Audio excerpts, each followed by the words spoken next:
위원장을 맡고 있는 윤재성 목사입니다.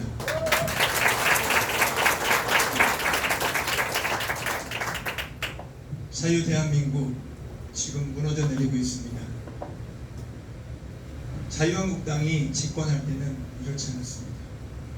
자유한국당 여러분들이 이 나라를 밑바닥에서 받쳐줄 때는 이런 일이 없었습니다.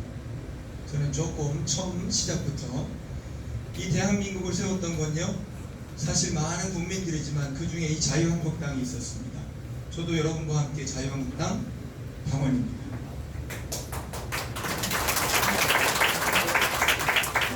그렇게 반갑지 않은 것 같습니다. 많이 반가워하지 않으면 제가 한국당 당원을 내놓겠습니다.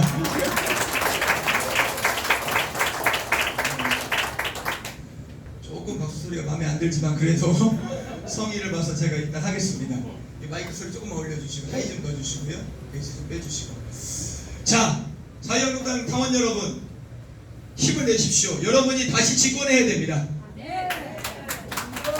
자유한국당 여러분, 여러분이 힘을 내야 대한민국이 살 수 있습니다.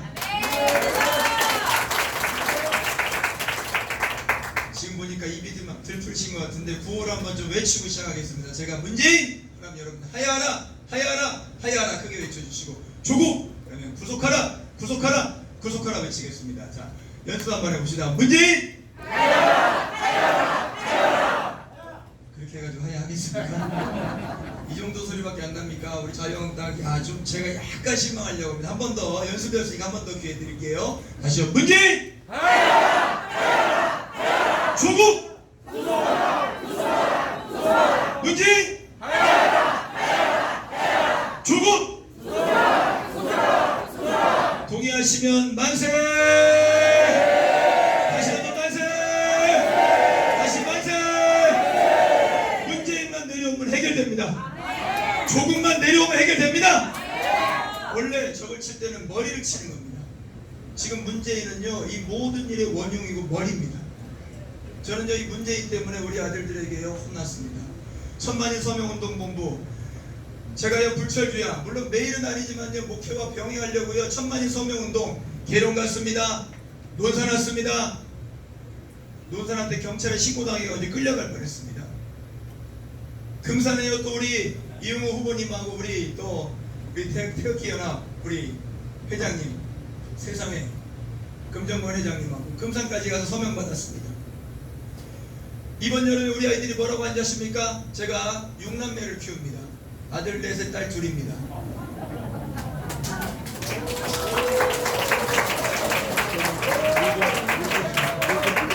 저희 큰아들 좀 있으면 장가갑니다. 근데요, 며느리로 고를 여자가 없어요. 며느리로 고를 여자가 없어요. 요즘 여자들이요, 전부 좌파 사상이 물들었어요. 우리 애들이 뭐라는지 아십니까? 아빠, 왜 방학에 이번에는 안 놀러가? 이번에는 왜 바닷가 안 가? 왜 이번에는 왜 낚시하러 안 가? 매년 한 번도 빠지지 않고 한 번은 아이들하고 함께 바닷가에 갔었는데 한 번도 못 갔습니다. 제가 그랬습니다. 못 가! 대한민국이 지금 사라지게 생겼는데 어딜 가? 대한민국 없으면 니네 김정은 섬기며 살아야 돼. 니네는 김일성, 김정일, 김정은 아버지 수령동기 섬기며 살아야 돼. 아빠는 이 대한민국을 지키려고 그러는 거야. 근데 뭐 때문에 그래? 문재인 때문에. 동의하십니까? 네. 동의하십니까? 네. 문재인 하나 때문에 이게 뭐 하는 짓입니까? 그래서 제가 여러분 당원 동지들 앞에서 또 제가 목사의 신분으로 이 앞에 선 것은 이 한자의 한마디를 드리고 이 교육을 시작했으면 좋겠습니다. 지피지기면 백정백승. 지피지기면 백정백승. 힘을 내십시오. 지금 큰일 났습니다. 자유한국당 나이가 너무 올라가고 있어요. 근데 조금 염려하지 마세요. 제가 우리 아이들을 키우고 있습니다. 우리 아이들 10월 3일, 10월 9일 광화문 집회에 데려갔습니다. 우리 아이들이 총을 챙기더라고요. 총을 챙겨요. 왜 그런지 아세요? 아니. 그거 아닙니다. 문재인이 저를 총을 쏘면 우리 애들이 그걸 지켜주려고. 박수 한번 쳐주세요. 아유. 문재인이 총을 쏘면 저를 지켜야 되기 때문에. 근데 진짜 총이 아니고 장난감 총이에요. 장난감 총 들고 저를 어떻게 지킵니까? 여러분, 총 가지고 또 지킬 수 있는 게 아닙니다. 적을 알고 나를 알면 이길 수 있는데 너무 몰라요. 제가 얘기해 보니까요, 문재인이 어떤 놈이라고 하면 녹화되려나요?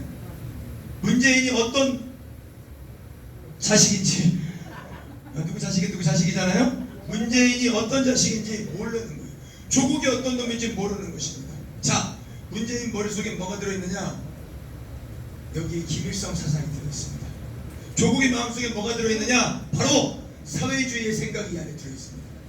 제가 이것을 그냥 말씀드리기보다는 잠깐 문재인 대통령이 평창 동계올림픽에서 했던 강연의 일부 내용과 또 6월 6일 현충원에서 현충사를 했던 잠깐의 내용과 또 이 조국 청문회장에서 김진태 의원이 질문했던 내용에 대한 대답을 1분 정도 되는 영상을 잠깐만 보고 여러분에게 말씀을 좀 드리겠습니다. 준비됐으면 틀어주십시오.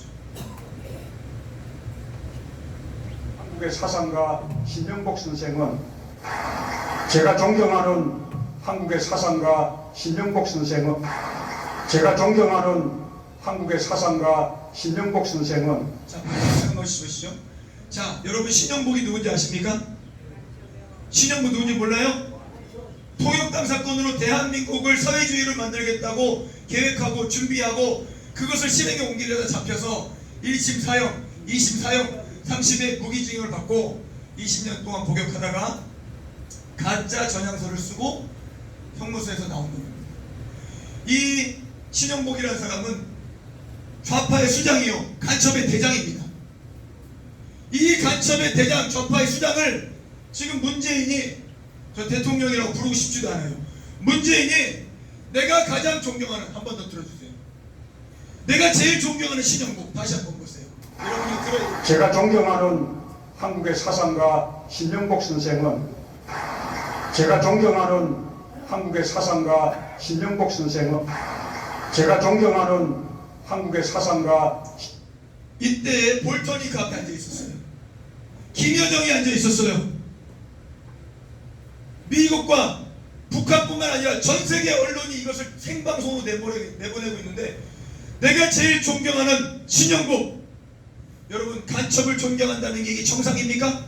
아니요. 정상입니까? 아니요. 대한민국의 대통령의 머릿속에 이런 자가 들어있으니 대한민국이 이 지경이 된 것입니다. 소득주도 성장이라는 말도 안 되는 경제정책으로 대한민국 경제는 사상 유례 없는 마이너스 성장을 하고 있습니다. 고용률이 올라갔다고요? 어르신들 조금 죄송합니다. 어르신들 용서하고 들으십시오. 고용률이 올라갔다고요? 39만 명의 27만 원짜리 알바를 고용률에 포함시켰어요. 이 말이 됩니까? 저희 교회에도 노인 두 분이 이 일을 하십니다. 신호등 이렇게 삑삑, 노인분이 8분이 나와서 하는데 사실 한두 명만 있으면 될 일인데 39만 명을 취직시켜놓고 고용률이 올라갔다. 자, 27만 원 누가 줍니까? 국가에서 줍니다. 국가에서 주는 돈이 어떻게 그게 고용률입니까? 실제로 20대, 30대의 고용률은요 14만, 17만이 떨어졌어요. 다시 얘기하면 우리나라의 경제를 뒷받침하고 허리가 되는 20, 30대의 고용률이 30만이 떨어졌다는 건요 대한민국 경제가 완전히 망했다는 뜻입니다. 그런데 문재인은 대한민국 경제가 괜찮다고요? 나와서 현장을 보라고 했어요. 현장이 어떤데요? 다 무너지고 있습니다. 이런 빨갱이 정신을 가지고 있는 문재인, 여러분 가만 두시겠습니까? 한 번 더 합시다. 문재인! 그새 잊어먹었어요. 문재인 하면 하야하라 하야하라 하야하라. 다시 문재인! 하야라 하야라 하야라. 다시 문재인! 문재인 내려와! 이건 안 따라해도 돼요. 네, 그렇죠. 문재인 끌어내야 됩니다. 이런 사상을 가지고 있어요. 자, 그 다음 보겠습니다. 복 선생은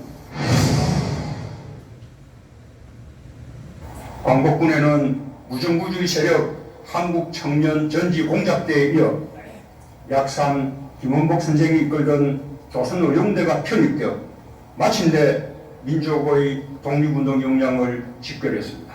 자, 보세요. 여기 약산 김연복, 얘 누군지 아십니까? 얘가 북한에서 6.25 때 우리나라 군인들을 많이 죽였다고 표창받은 3대 인물 중 하나가 약산 김연봉입니다. 김원봉. 이 김원봉은 우리나라 대한민국 국군을 많이 죽였다고 우리나라로 치면 무공훈장을 받은 놈인데 이놈이 6월 6일 현충일날 6.25 때 얼마나 많은 우리 국민이 죽었습니까? 우리 군인이 죽었습니까? 그 6월 6일 현충일 기념사에 가가지고 김원봉에게 무공훈장을 주고 싶다. 이거 미친 거 아닙니까? 여러분 잠이 오셨어요? 이런 얘기 아셨어요? 저는요 이런 얘기를 들으면 잠이 안 옵니다. 가만히 앉아 있을 수가 없어요. 도대체 어떻게 이런 인간이 대한민국 대통령을 합니까? 자유한국당 뭐 하셨습니까 지금? 반드시 이번에 집권해야 됩니다. 네, 아멘하기 힘드시죠? 뭐라고 해야 될까 안 믿는 사람들은? 맞습니다로 합시다. 맞습니다. 아니 올소로 합시다. 두 글자로 올소. 자유한국당 반드시 재집권하기 바랍니다.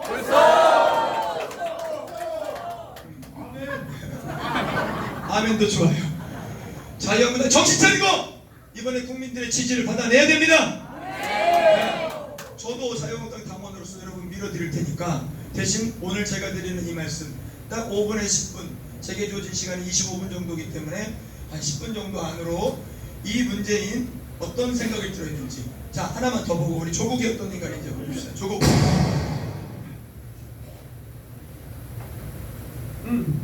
갖고 있었습니다. 지금도 우리가 잠깐. 그 사진 넘어갔는데 다시 넘겨줘봐요. 이게 서독에 간첩 윤희상의 묘에다가 문재인 씨가 직접 못 가니까 자기 마누라 누구죠? 누구요? 우리 집에 있는 정숙이 떼버리려고 그래요 제가.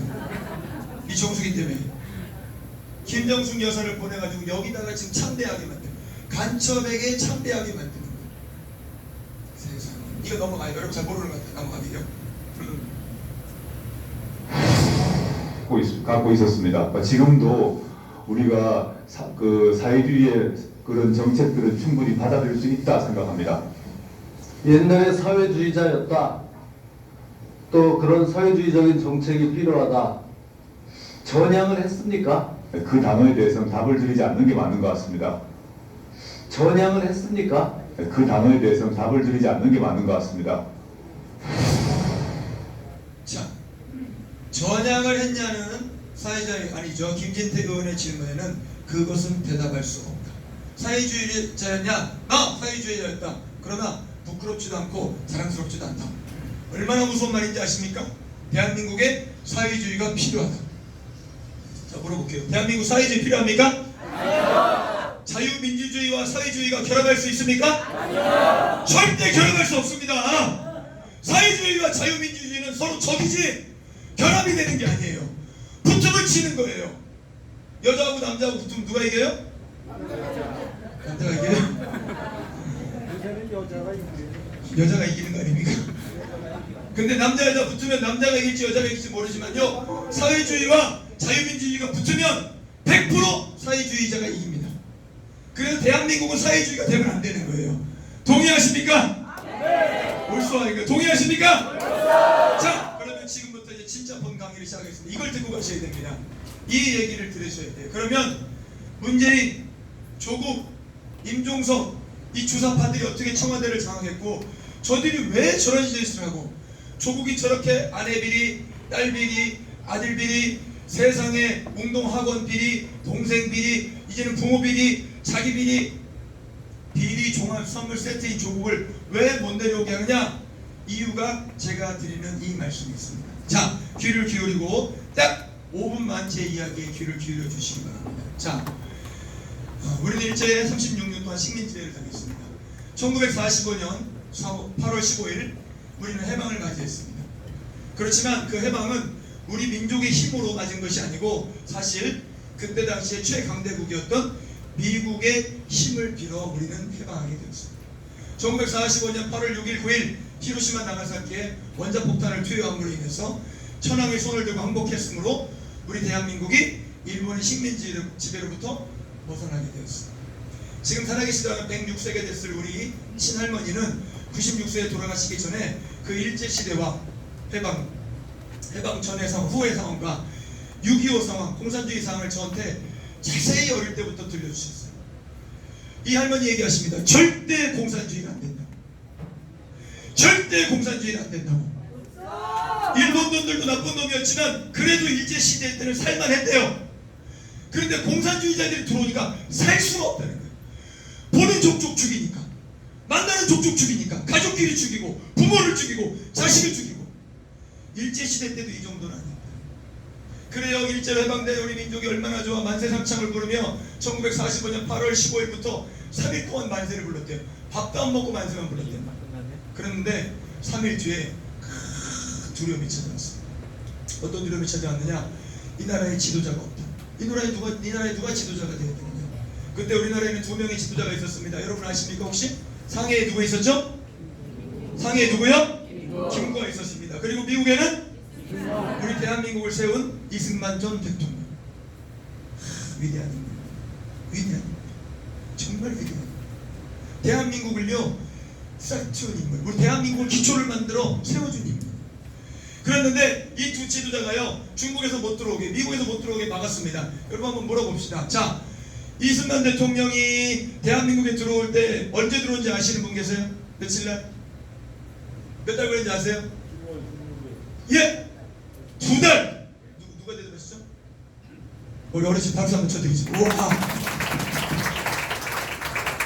10월 16일 2달. 그럼 김구 선생은요? 아닙니다. 3달 걸렸어요. 11월 6일 날 들어왔어요. 이 둘이 들어왔는데 문제가 생겼습니다. 1945년 10월 16일, 11월 6일 두 지도자급이 들어오기 전에 무시무시한, 이 탄식해야 돼. 박헌영이라는 놈이요. 원래는요 공산주의자고 일제시대와 싸우던 그런 아주 일제 민족 투사였긴 했으나 문제는 공산주의자였었어요. 이 박헌영이가 1945년 9월 6일 어지럽고 지도자가 없는 그 틈을 타서 자기의 추종하는 무리 20여 명과 함께 술집에서 나라를 세웁니다. 혹시 그 이 나라 이름이 뭔지 아십니까? 여기는 지금 하나도 모르시네요. 조선인민공화국. 뭘 세웠다고요? 뭘 세웠다고요? 김문수 지사가 얘기합니다. 자기가 대학에 딱 들어가고 서울대에 들어갔더니 제일 먼저 학교도 시작하기 전에 이 계룡산에 14박 15일로 MT로 왔는데 딱 들어가자마자 뭘 가르치냐? 제가 드린 이 말씀. 우리나라는 원래 조선인민공화국을 먼저 세웠기 때문에 이승만이 미국의 첩자고 간첩이고, 이승만이라는 놈 때문에 우리는 다시 미국의 식민지대가 되는 식민지대자가 되었다. 이렇게 14박 15일을 가르쳐서 김문수 지사가 빨갱이가 됐어요. 김문수 지사가 전향하고 나서요 빨갱이들이 얼마나 나쁘다는 걸 알고는 지금도 전국에 다니며 이번 11월 3일, 6일, 9일 약 300만, 약 100만, 어떤 분들은 뭐 500만, 200만 얘기하는데 제 눈으로 직접 봤습니다. 제 눈으로 가서 직접 봤습니다. 저는 이 일을 18년째 하고 있습니다. 이 서명운동을 3개월만 한 게 아닙니다. 정광훈 목사님과 함께 이 일을 제가 18년 했는데 목사님이 처음 이 말씀하실 때 제가요 처음처럼 안 믿었어요. 대한민국이 좌경화된다? 공산화된다? 자유한국당이 집권할 때는 몰랐어요. 자유한국당이 집권할 때는 몰랐다고요. 왜? 자유 대한민국을 지켜줬으니까. 근데 김대중, 노무현 조금 났어요. 그래도 양심이라도 있었어요. 이 문재인이 집권하고 나서는 이 대한민국이 자유가 이렇게 소중하다는 걸 좀 알게 됐어요. 여러분도 이걸 알고 함께 대한민국을 지킵시다.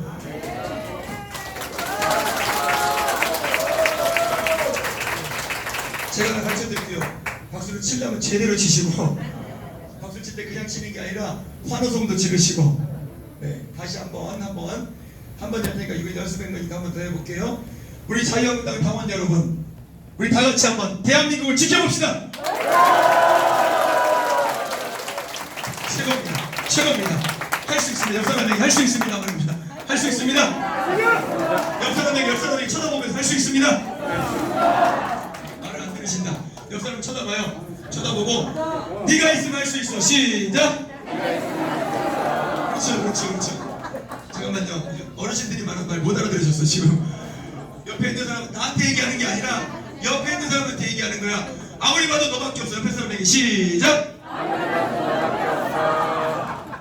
큰일 났네 이거. 아직 절반은 못 알아들었어요. 다시 앞에 뒤로 고개를 돌려야 돼. 앞뒤 뒤로. 아무리 봐도 너밖에 없어. 시작. 아무리 봐도 너밖에 없어. 그렇죠.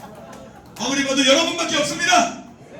저희 교회에서는 우리 아이들 키우고 있습니다. 우리 애들만이 아닙니다. 우리 중학교 1학년, 2학년 애들 너 그 집에 가면 너 우리 집에서 쫓겨날 줄 알아? 얘가 가방을 싸놓고 집에 갔어요. 가방을 싸놓고 그 가방에는 자기가 집 나가면 살 침들을 넣어놓고 집회에 갔어요. 이렇게 얘기하는 거예요. 어머니, 나라가 없으면 어차피 우리 가정도 없습니다. 아버지, 나라가 없으면 어차피 우리는 다 도망다닐 텐데 저는 미리 도망간다고 생각하고 짐을 싸놨어요. 그래가지고 집에 가서 돼지기 맞았어요. 얘가요 중학교 2학년인데 학교 가가지고요 좌파애들하고 싸우는데 선봉입니다. 얘가요 선생님도 다 이겨요. 선생님들이 그랬더니 야! 대기업들이 저렇게 독식하면 되냐? 나눠줘야지! 그럴 때 얘가 선생님 그러면 우리 이번에 시험 본 거 성적 100점 맞은 놈 10점 맞은 놈 평균 해가지고 전부 50점으로 주시지요. 선생님이 완전히 뭐 너 이놈 새끼 너 벌점! 이 선생님이 힘으로 하는 거예요. 벌점. 선생님 얘 그랬다는 거야. 야 우리 똑같이 잘 사는 나라야 되고 야 어떤 사람은 돈 많이 벌고 어떤 사람은 돈 많이 못 벌고 다 똑같이 살아야 돼. 우선 선생님 그러면 아까 저 잘못한 애들 10대 맞을 거 우리들이 다 한 대씩 나눠 맞죠. 말도 안 되는 일. 공산주의 사상은요 애들한테 가르치잖아요. 애들이 더 잘합니다. 제가 이런 아이들을 여러분을 뒤에 이어서 바로 다음 세대는 못 키워요. 이제는 20, 30대는요 사실 쉽지 않습니다. 10대 애들을 잡아서 얘들이 자유 대한민국을 지키도록 제가 열심히 훈련하겠습니다. 자, 마지막에 말씀드립니다. 이 조선인민공화국을 세워놓고 이 박헌영의 무리가 그때 당시에 남노당을 만들어 78%의 남노당 회원을 여러분 확보했었습니다. 그러니까 기밀성이 좋다고 했던 사람이 우리나라의 78%예요. 그걸요 이승만 대통령 그때 장로님이었어요. 미안합니다. 교회 얘기 조금만 할게요. 장로님이었어요. 이 장로님이 이 박헌영이가 이 남노당을 만들어 놓은 걸 보고는요 너무 가슴이 아팠어요. 왜? 이승만 대통령의 박사 논문 제목 대한민국이 해방 후에 가져야 될 정치 체계 이게 이승만 박사의 논문이에요. 논문. 대한민국은 자유민주주의 해야 된다. 대한민국은 중국이 아니라 친미 미국하고 친해져야 된다. 대한민국은 시장 자유경제 해야 된다. 대한민국은 보안법으로 좌파이들을 막아야 된다. 이승만 대통령 감사하다고 박수를 한번. 이것을 교회마다 돌아다니며 공산주의 안 된다, 남노당 안 된다고 눈물로 강연해서 그때 대한민국의 분위기를 뒤집어푼 거예요. 지금 그 후회가 누구냐? 지금 천만인 서명운동 본부장이신 정광훈 목사님 저와 18년 같이 했습니다. 저희 목사님들은 18년 동안 일주일에 한 번씩 모여서 이런 교육을 계속했어요. 제가 여기 왜 온 줄 아세요? 물론 우리 김현정 소장님 같이 특보같이 진짜 실제적인 체험은 사실 없어요. 여기는 뭐 실제 이제 체험을 말씀해 주실 텐데 저는 이런 실제 체험은 없지만 어릴 때부터 목사님으로부터 교육을 받았어요. 그 교육받은 내용을 지금 여러분과 나누는 거예요. 물론 20, 30분 가지고 교육을 안 하는 건 사실 말이 안 돼요. 아니 20, 30분 내로 아니 여자 만나서 30분 내로 결혼까지 갈 수 있어요? 여자 만나 30분 내로 여자 꼬시 불가능해요. 그냥 저는 소개만 할 정도인데 제가 여기 강연을 하라면요 몇 날 며칠 후 대한민국 역사와 근현대사와 현재 상황에 대해서 설명해 드릴 수 있어요. 다만 제가 그냥 계류만 하는 겁니다. 이 박헌영의 무리들이 이승만 대통령, 박정희 대통령 시절에 밑바닥으로 들어갔어요. 왜? 이렇게 얘기했습니다. 이승만 야! 전향하라! 한번 따라합시다. 전향하라! 다시 따라 대한민국 좌파들이 하는 얘기를 하는 겁니다. 다시 전향하라! 전향하라! 전향하기 싫은 북한으로 가! 갔어요. 북한으로 가. 4만 명을 보냈어요. 그리고 이렇게 얘기했습니다. 이제 전향도 안 하고 북한으로 안 가면 다 잡아넣겠다. 싹 잡아놨어요. 그때에 엄청나게 많은 사람들이 죽었습니다. 그때에 그 죽었던 부모, 삼촌, 큰아버지, 작은아버지가 문재인, 임종석, 지금 또 한명숙, 지금 알고 있는 조국, 또 박원순, 여러분이 알고 있는 그렇죠 박지원 이런 사람들이 다 가족들이었어요. 그러니까 이 사람들이 하도 많이 죽이니까 밑바닥으로 숨어서 어떻게 했느냐 이렇게 얘기한 거예요. 야! 너희들은 대한민국의 정치 지도자가 되라. 언론에 들어가라. 문화에 들어가라. 교육에 들어가라. 그래가지고요 교육에 가서는요 세상에 애들 천교조라는 걸 만들었어요. 그리고 노조를 만들었어요. 그리고 정치에 들어가서요 정의당 놈들이 대한민국을 휘어잡고 있어요. 아까 제가 잠깐 이거 말씀드릴게요. 이건 좀 얘기를 해야 됩니다. 여러분 연동형 비례대표제가 뭔지 아세요? 설명할 수 있는 분 계세요? 지금까지 비례대표는 원래 선택석 중에 253개는 지역구에 주고 나머지 47개를 정당 득표율에 따라서 나눠갖는 거예요. 예를 들면 한국당이 50% 득표했다. 그러면 그 50% 득표대로 47명 중에 절반 23명에서 4명을 가져가는 거예요. 그리고 나머지 득표율대로 가져가는데 그건 정상적인 비례대표인데 연동형 비례대표는 전혀 달라요. 이것은 큰 정당들이 있기 때문에 대한민국이 망했다. 큰 정당이 부패한다. 그래서 사람은 뽑아요. 253개는 그대로 뽑고 나머지는 연동형이라는 게 뭐냐? 야, 사람 뽑고 그 다음에 또 너희가 퍼센트까지 다 가져가면은 정당이 니네가 커지니 사람은 그대로 가고 나머지 퍼센트는 이렇게 막아놓는 거예요. 만약에 예를 들겠습니다.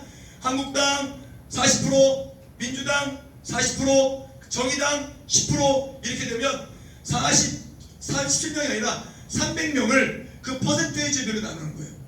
그러니까 한국당 120명, 그 다음에 민주당 120명, 나머지는 그 10%밖에 안 되는 정의당이 다 가져가는 거예요. 이해 안 됐어요. 큰일 났어요. 자, 연동형은요, 정당 득표율대로 옛날에 가져가던 걸 바꿔서 이제는 너희는 너무 크니까 지역구에서 많이 뽑히면 지역 비례대표 가져가면 안 돼. 비례대표는 작은 정당이 가져가게 만들어 하는 게 연동제인데 거의 대부분 특혜는 정의당이 받게 되어 있습니다. 정의당은 민주당이나 별다를 게 없습니다.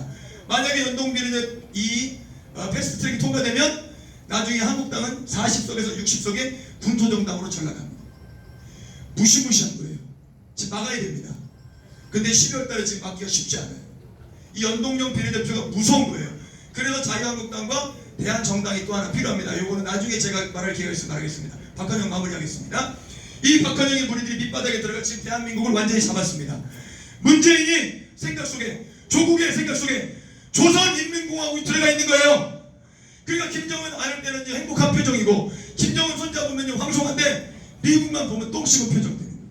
미국만 보면 물러나라는 거예요. 이런 사람이 대한민국 대통령이면 되겠습니까? 되겠습니까? 아니, 문재인! 자유한국당이 그렇게 똑똑하진 않은 것 같아요. 다시 문재인! 조국! 적이 어떤 자인지 정확히 알고 조금 설득해서 될 존재들이 아닙니다. 이번에 끌어내리고 반드시 자유한국당이 재집권해서 정말 자유롭게 마음껏 일한 대로 먹고 살고 놀러가고 저희 애들 바닷가 좀 보내주십시오. 제발 목사가 목사일만 하고 설교만 하고 집에서 좀 쉴 수 있도록 우리 자유한국당 당원 동지 여러분께서 도와주시기를 간곡히 부탁하며 짧은 소개 강연을 마치겠습니다.